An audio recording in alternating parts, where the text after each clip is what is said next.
নমস্কাৰ বন্ধুসকল, সকলোকে মোৰ চৰকাৰী জব আপডেট ইণ্ডিয়া ইউটিউব চেনেললৈ স্বাগতম জনাইছোঁ। বন্ধুসকল, আজি লৈ আহিছোঁ এটি নতুন জব আপডেট। সেইটো আহিছে গুৱাহাটী হাইকোৰ্টৰ তৰফৰ পৰা। পূৰ্বতেও গুৱাহাটী হাইকোৰ্টত বিভিন্ন ধৰণৰ ভেকেঞ্চি তথা ৰিক্ৰুটমেণ্ট ওলাইছিলে। তো আজি এটি নতুন ৰিক্ৰুটমেণ্ট গুৱাহাটী হাইকোৰ্টৰ পৰা ওলাইছে।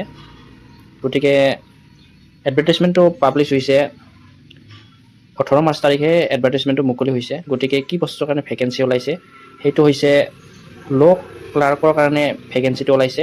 গতিকে পষ্ট হ'বলৈ গৈ আছে 3টা পষ্টৰ কাৰণে ভেকেঞ্চিটো ওলাইছে গুৱাহাটী হাইকোৰ্টত। তো গতিকে প্ৰথমতে আপোনালোকক কৈ দিওঁ যে চেলাৰীটো হ'বলৈ গৈ আছে 30,000 পাৰ মান্থকৈ দিয়া হ'ব, 30,000কৈ টকা দিয়া হ'ব প্ৰতি মাহে।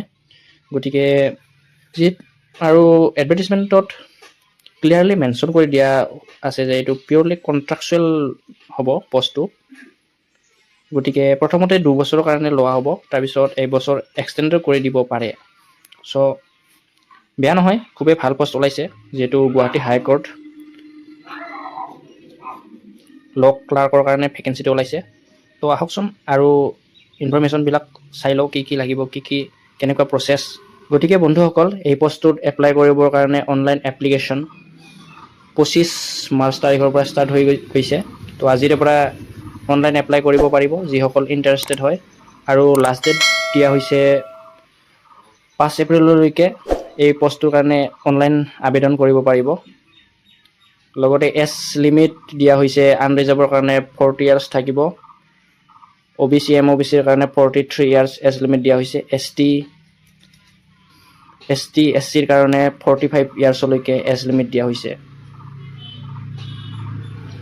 বন্ধুসকল, এই পষ্টটোৰ কাৰণে এছেঞ্চিয়েল কোৱালিফিকেশ্যন হ'বলৈ গৈ আছে গ্ৰেজুৱেট বিচৰা হৈছে।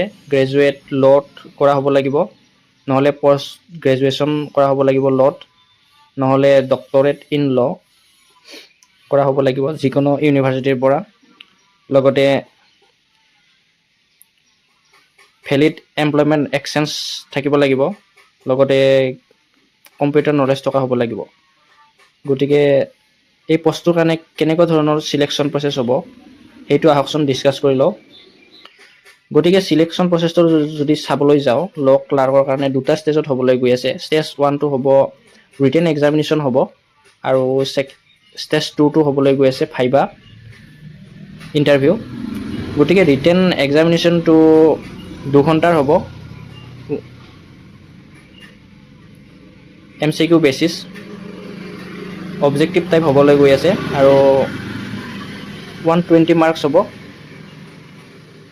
ইংলিছত 30 মাৰ্কছ, জিকেত 10 মাৰ্কছ, এপ্টিটিউডত 10 মাৰ্কছ থাকিব। লগতে নলেজ ইন ল'ৰ পৰা 50 মাৰ্কছ দিয়া হৈছে। গতিকে যিহেতু এইটো ল' ক্লাৰ্কৰ ভেকেঞ্চি ওলাইছে, গতিকে ল'ত নলেজ থকাটো খুবেই বাঞ্ছনীয়।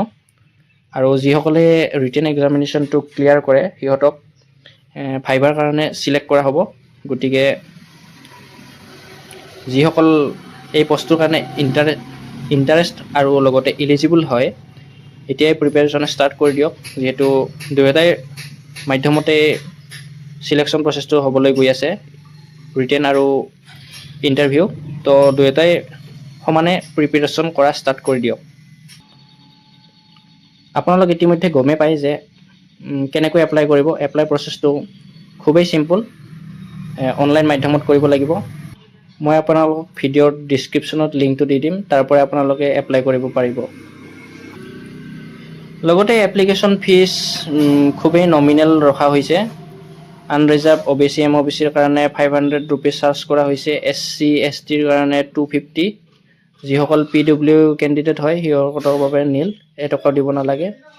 চ' গুৱাহাটী হাইকোৰ্টৰ পৰা ভালেই এটি পষ্টৰ কাৰণে ভেকেঞ্চি ওলাইছে, যিহেতু পূৰ্বতেও ভালেখিনি পষ্টৰ কাৰণে ভেকেঞ্চি ওলাইছিলে। এতিয়া ল' ক্লাৰ্কৰ কাৰণে ভেকেঞ্চিটো ওলাইছে। গতিকে এপ্লাই ষ্টাৰ্ট কৰি দিয়ক। আজিৰে পৰা এপ্লাই হৈ গৈছে, মানে 25 মাৰ্চৰ পৰা এপ্লাই কৰিব পাৰিব আজিৰে পৰা। মই ভিডিঅ'ৰ ডেছক্ৰিপশ্যনত লিংকটো দি দিম, আপোনালোকে তাৰ পৰাই ক্লিক কৰি কেনে এপ্লাই কৰিব পাৰিব। তো এইখিনি আছিল আজিৰ জব আপডেট।